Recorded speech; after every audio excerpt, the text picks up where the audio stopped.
Hello, Instagram, Twitter, TikTok, social media universe. Good morning, good afternoon, good evening, or good night, depending on when and where you are watching this, and welcome to Tea Time with Tabi, April edition. If you don't know what Tea Time with Tabi is by now, well, where have you been? Probably ignoring it, but here we are again. So Tea Time with Tabi is a monthly video segment where I drink tea, talk briefly about tea, and spill the tea on the books that I have read this month. April was an interesting one, you know, there was like a theme to it, which I didn't really realise until towards the end, where I read a lot of duologies, I think most of which were completed, but yeah, it was an interesting one. So this was also the first month this year where I didn't read everything I read was the first in a series or a standalone, so there'll be no skips or timestamps on this video. I'm working on my timing skills and trying to make these videos a little bit shorter because they run over a little bit. So as always, content warnings will be listed, but if you want full reviews, then the best place to go to is my Goodreads. The link is in the bio, and we'll go through one by one, a couple of minutes for each book, just reviewing, talking about everything, who they're aimed at, trigger warnings, all of that fun stuff. So get comfortable, grab a cup of tea, and enjoy Tea Time with Tabi, April edition. Right, let's get into it. Also, I'm actually drinking a different kind of tea this time. See? I think it's peppermint. It's Twinings, medley of mint. I don't usually film Tea Time with Tabi at this time of day, but we're going for it anyway. So, number one is These Violent Delights by Chloe Gong, and it is the first in the These Violent Delights duology. These Violent Delights basically is a Romeo and Juliet retelling set in 1920s Shanghai. If you want more kind of plot summaries, then I do another segment now called 10 Seconds with Tabi, which is on my IGN, my TikTok, and kind of briefly summarises what all the novels are about. This is more of a in-depth review of the novels, but I will try and be as spoiler-free as possible. So These Violent Delights got a 4 out of 5 from me. I don't know, with this one, you know, I think I was really expecting something incredible, and it is a great story, and it's a really lovely retelling, reworking of the play, and if you are a true Shakespeare nerd, then you will enjoy the references to the play and the language, and even like really niche bits of dialogue. It is really cool. So, you know, it's grounded so much in the Shakespeare, which I really loved, but it is totally its own story, and I loved the way that it was reimagined. Obviously, you know, I loved that they brought a kind of fantastical element into it with the mystery and the monster that's part of the story. And, you know, it was just great. It was really cool. Yeah, there's a lot of great representation in the story. So where do I think it fell down? Well, okay, so the world building was amazing. Like, you could totally imagine that you were in 1920s Shanghai and you were going to the casinos and you could see these two gangs warring with each other, and it was really cool. Characters, now I think this is a bit of a tricky one because obviously she's borrowing from the play and she did kind of make them her own, but I don't know what it was. I think the way that the plot is resolved and the mystery is resolved is a little bit of a letdown. So read it for the beautiful prose and read it for the character development, but maybe not so much for the plot. I just didn't think the plot was... It starts off really strong, and then I just think the way that it concludes is, I don't know, a little bit...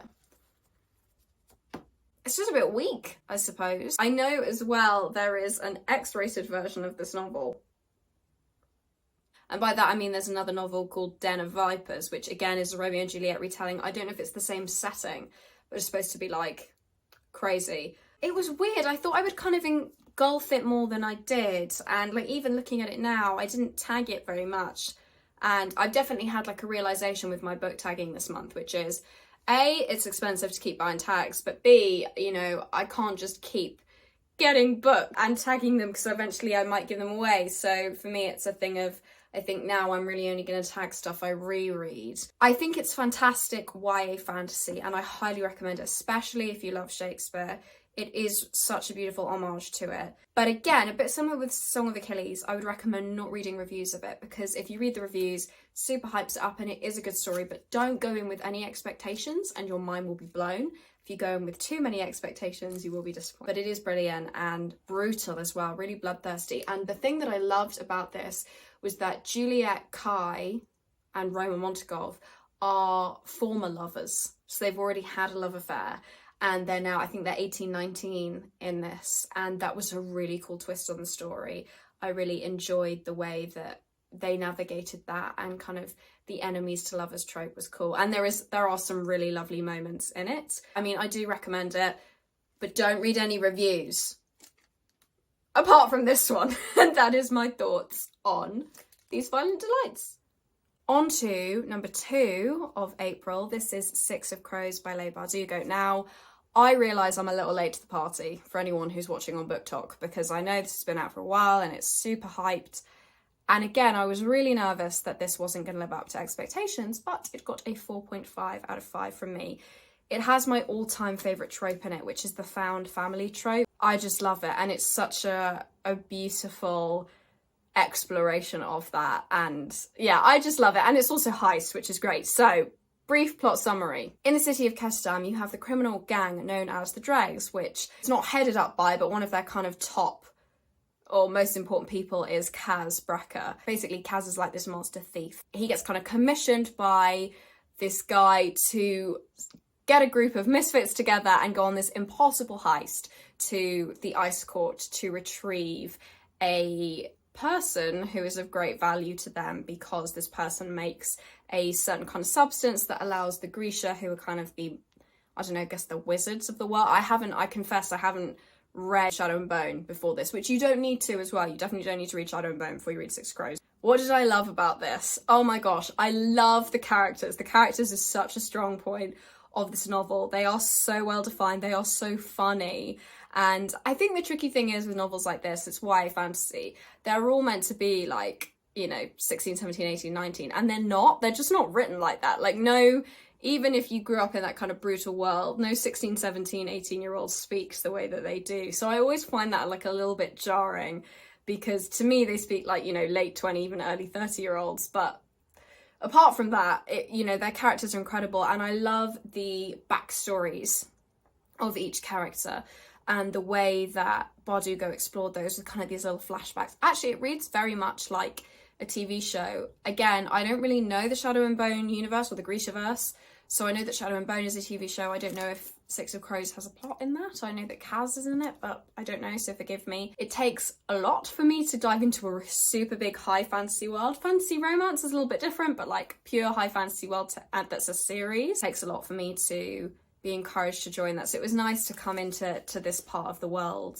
and I love the heist trope. I mean, Money Heist is one of my favourite TV shows of all time, so anything that's heist-based, I'm so there for. The main letdown of this book, I think, is the pacing, because you're in this heist that is really urgent, and there's such an important deadline on it, and it just didn't feel like the characters were urgent about it, even though there is a really cool bit in the 3rd section of the novel, or 4th section, where it titles the chapter by how much time they have left to complete the heist, like, you know, quarter bell to midnight or whatever it is, and that was really cool. But at the same time, there is that lack of urgency, which I found a little bit odd and a bit kind of grating with the whole thing. But it is really cool and it's fun. If you just want like a pure shot of escapism with characters that you will fall madly in love with and gorgeous relationships that will, of every strain and every kind, that will absolutely wreck you, then this is brilliant. I'm so looking forward to Crooked Kingdom, which I was going to read in May, but I don't usually do that. I like to space out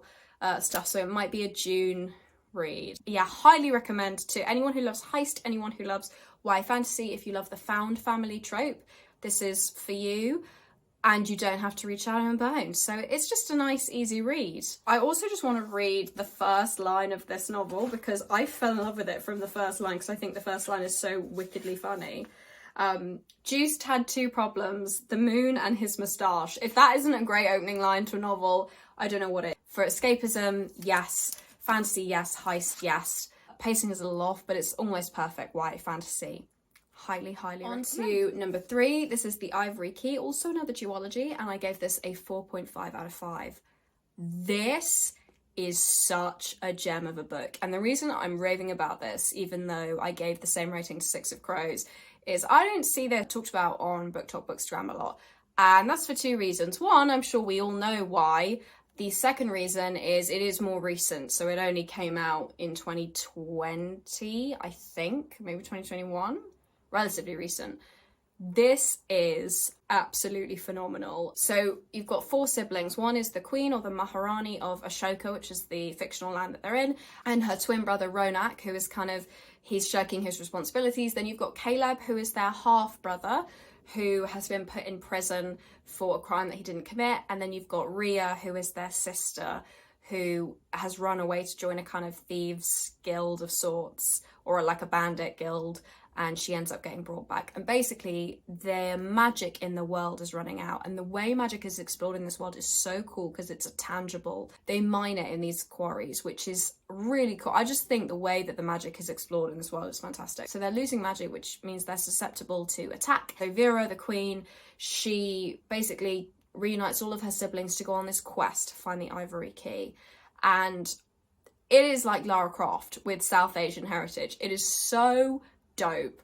I adored this book. I literally could not put it down. And I went in with no expectations because there were no reviews about it. I loved it. Honestly, this is so good. I haven't really got any tea to spill. It's just brilliant. It's so, and the sibling rivalry trope is a new trope I love that I didn't know could be unlocked. So there you go. Thank you very much. The world building. Oh my gosh. Every inch of this world is just beautiful. It's like a jewel. It's like a banquet that you just want to... The characters are fantastic, and the way that, gosh, just the agony that they all feel, and there's such a pain, I think, for all 4 of them, and you totally sympathise with each of them. And you see the younger siblings' frustration, and you see Vera and her, you know, the authority that's forced upon, and the fact she has to make tough decisions by herself, and, you know, she's in the wake of her mother's death. It's just incredible. I mean, honestly, wow, what a gem of a book. Seriously, like, if you're looking to get into fantasy that's not overwhelmingly lore based and kind of overwhelmingly like Lord of the Rings, no shade on Lord of the Rings, I love Lord of the Rings, but it's not for everybody. And so if you're looking for a fantasy that's a little bit more gentle, then I highly, highly recommend this. This is so brilliant. And no romance in it, or is there? Oh, romance isn't a big plot point, so if you're sick of reading about romance, which sometimes I am, this is a great escape from that. The plot is clever, and it ends on a really interesting note, so I'm excited to see where she goes with the second installment, because I think there's a lot to... I mean, it could be a series, but at the same time, you know, we don't need to stretch things out for longer than it's necessary. There is only one bugbear. I've come to spill a little bit of tea. So on the back of the novel, which is actually a really cool thing, it splits it down, I don't know if you can see that, by that little chart pie thing. It basically breaks it down. It says it's part magic, part secrets, part ciphers, part sibling rivalry. Now, the ciphers, I was really excited for this because I was like, oh, we get to solve some ciphers. It's like we're part of the quest. There's only 2. Or is there 3? 2 or 3? Like, that's a little bit of a letdown. So it's not as interactive as I thought it would be. I think that could have added another layer to it, and that's why it wasn't a 5 out of 5 for me. But again, that's just because of the way it's sold on the blurb. So just don't go into it thinking that. It is much more you're a spectator watching them solve this incredible mystery. And oh my gosh, the way food is described in this novel, I'm not really a foodie particularly. I find I have a difficult relationship with food, so the fact that a book can make me fall in love with food is a pretty impressive thing, so points for that. Although I must say my only kind of concern is I don't know where they'll go with the next one, because what sold me on this was the fact that it is like a quest, Tomb Raider kind of vibe, and I don't imagine the next one will be. But we shall see. When it comes out, I shall read it, and I'm very excited for it. I lied. I always have tea to spill where this series is concerned. This is number 4, The Assassin's Blade by Sarah J. Maas. Now, this is technically 0.1 to 0.5 in the Throne of Glass series because it is the 5 prequel novellas. And my tea to spill on it is, why did I enjoy this more than any of the other novels? Wait, is that true? No, I quite like Crown of Midnight. That was good. I enjoyed Crown of Midnight. This got a 4 out of 5 from me, though. And so Selena Sardothian is my most hated female main character. I literally despise her. I don't know what it is about her. No, I do know that's a lie. She's so annoying and whiny and irritating, and she's horrible to other women, and she's always like that. I'm not like other girls. I know, go on about that trope, but it drives me mad. So it was interesting to read this because it's really an exploration into her earlier teenage years and her tutorage in the Assassin's Guild. And given the project that I'm working on, it's always cool to read about Assassin's Guilds. Each novella kind of looks at a different mission that she goes on in the Assassin's Guild. So we go from her negotiating a trade with a pirate lord, to training with the silent assassins in the Red Desert, to meeting a really cool healer, to trying to perform a kind of heist sort of vibe and then getting betrayed. I mean, it is really cool, and I tell you what, it's the only novel where I've tolerated her. And I do say tolerated because I still don't like her, but it made me understand her, and I wish I had read this before, because I think it would have made me, I don't know, I just think I'd have had a greater understanding for her. So this, technically publication date wise, comes after Heir of Fire, and you can tell because the writing style is a lot more mature. But I mean, you know, it just opens up her backstory with Sam, why she is the way she is, and gives a little bit of the lore of the kingdom. So if you're going to read Throne of Glass, I highly recommend you start with that. But I do think it's a little bit overhyped, I must not lie. My favourite novella is probably the one in the Red Desert where she meets the silent assassins. You just get the grueling quality of the training. I think that was brilliant. Like, you see so much in these, in like dystopia or fantasy, or like the Assassin's Guild or the Thieves Guild. You see in all of these stories, and they do all their training, they have their training montages and they get all sweaty and then they go for a shower and they're fine. Going to the gym is hard enough. Can you imagine doing this? And I loved the kind of realistic quality of it and how brutal it is, and you feel uncomfortable with her. I mean, God, there are some moments where you're like, that's so disgusting, but it's brilliant. And just the insight into her training is so lovely. But the silent assassins and the way that they train and why they choose to be silent or not is a really cool little story. And again, these are just little shots of the world, which I love. And I think it is a testament to a writer's ability if you can tell a story in very few pages. Sarah J. Maas is not my favourite author, but one of the things that she is the best at, or my favourite for, is her pacing.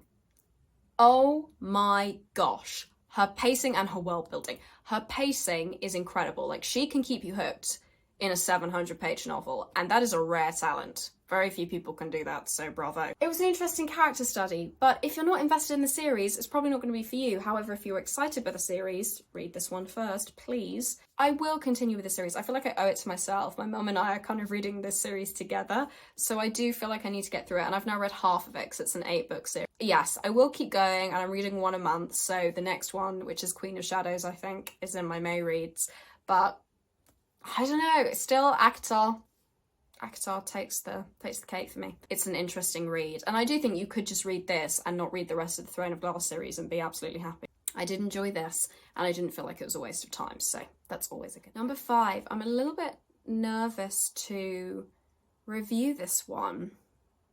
I think just because it's such a special series to me, and I know not everyone likes it, and also I'm picking a weird one to review because obviously I read the other ones last year, but this is A Court of Frost and Starlight by Sarah J. Maas, a 4.5 out of 5 from me. I think this is the problem, you can't rate this book objectively because it's a novella within what I think is going to be a 7-book series, and so there are 2 more books coming and another novella, and there's another big book after this that is out, which I'm reading in May.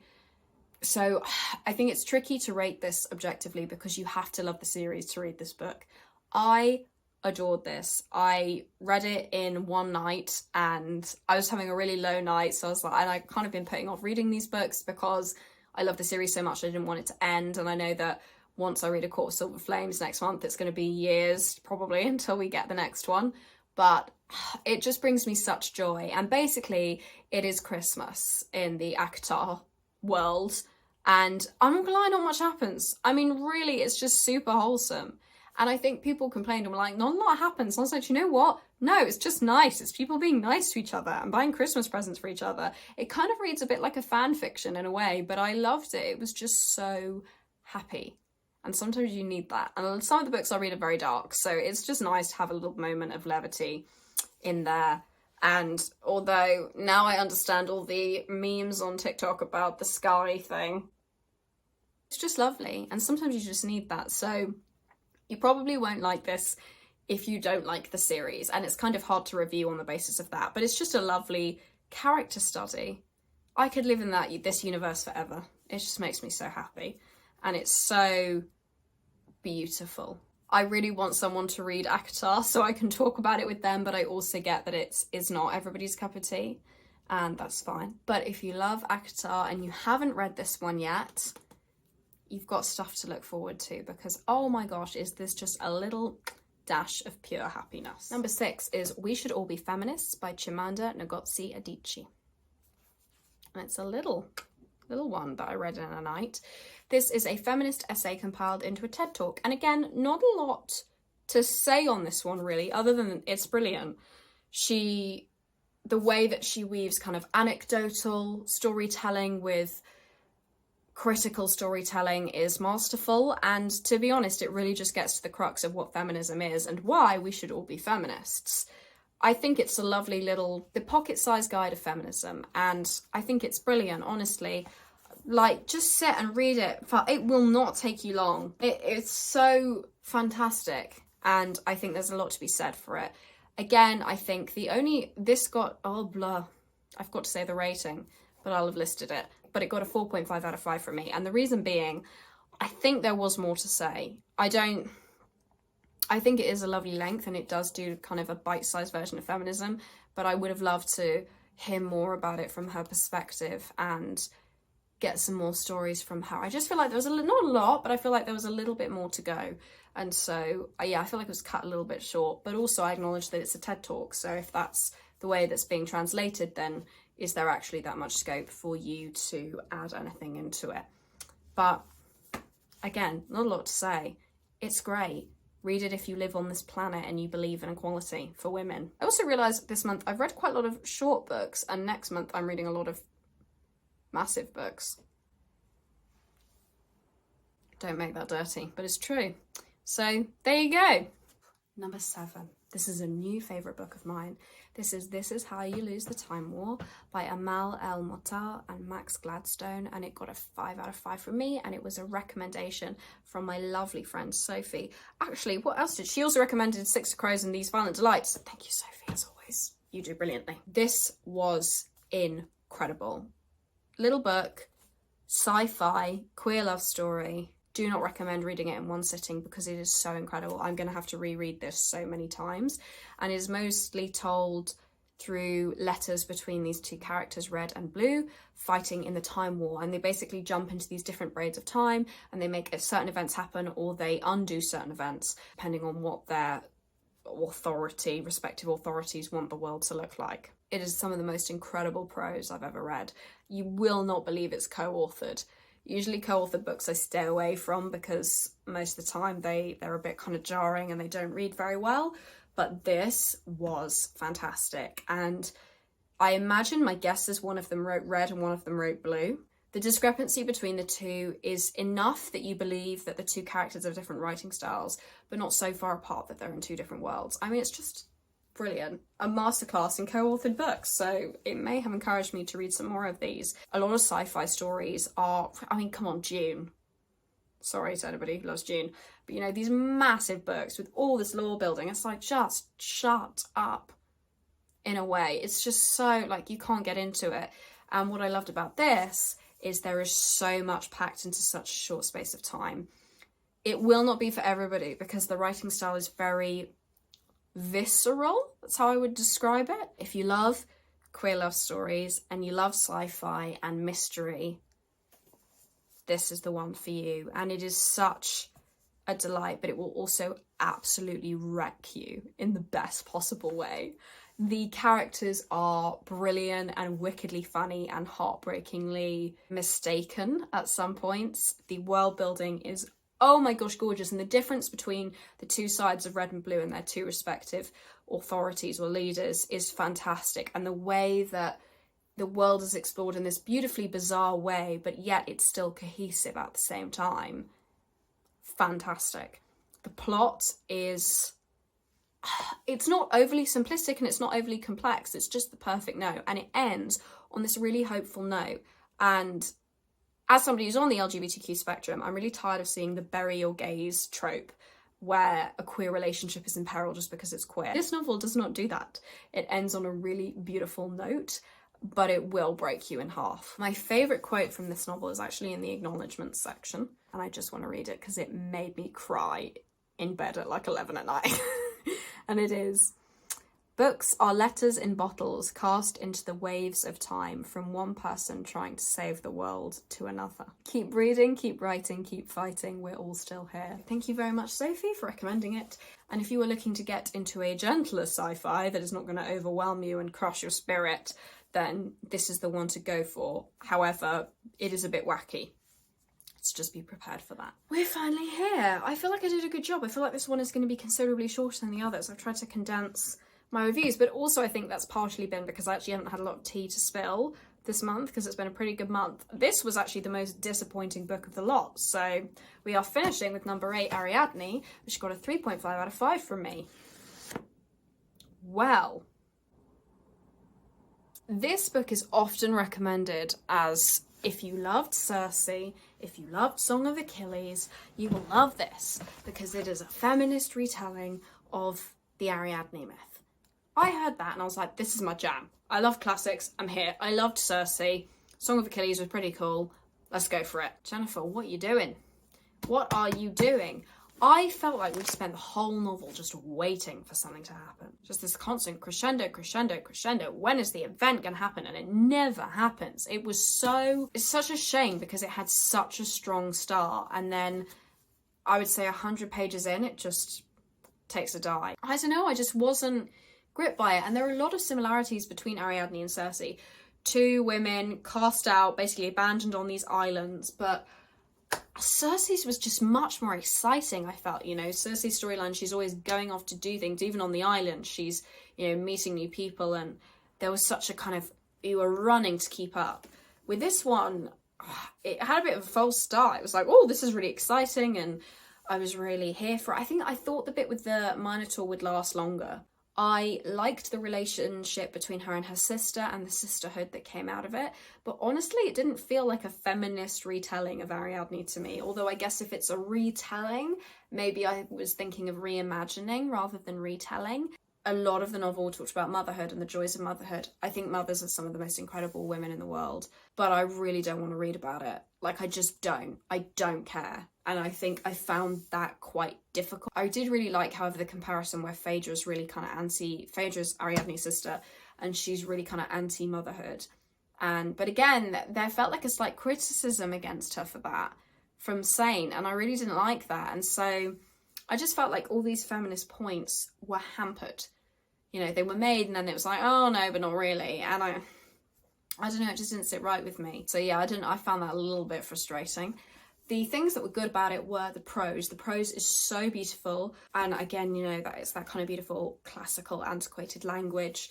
And you do really feel like you're walking through ancient Greece when you're reading this novel. Although I must admit, the world building, I think it's interesting because in Circe, she's basically mostly confined within one island.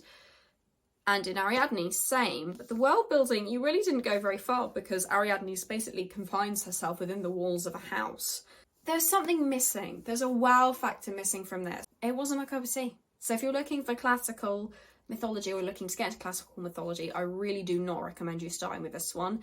I do recommend this for hardcore classics fans. If you are a classics fan and a classics purist, then you will genuinely love this. I think it has some strong points. And again, none of the novels that I read this month, I felt like I'd lost time reading. In fact, there's only one novel this year that I feel like I've lost time that I can't get back, which was Savage Lands. I really didn't enjoy that. But all of the other ones I've read, I've not felt like I've wasted my time reading them. So, you know, can't complain in the grand scheme of things. There we go. Congratulations, you have made it to the end of another Tea Time with Tabi, or Tea Time with Tabi April edition. I do feel like this one was shorter. I tried to be shorter, although I do think the main reason, as I said earlier, is because I didn't have much tea to spill this month.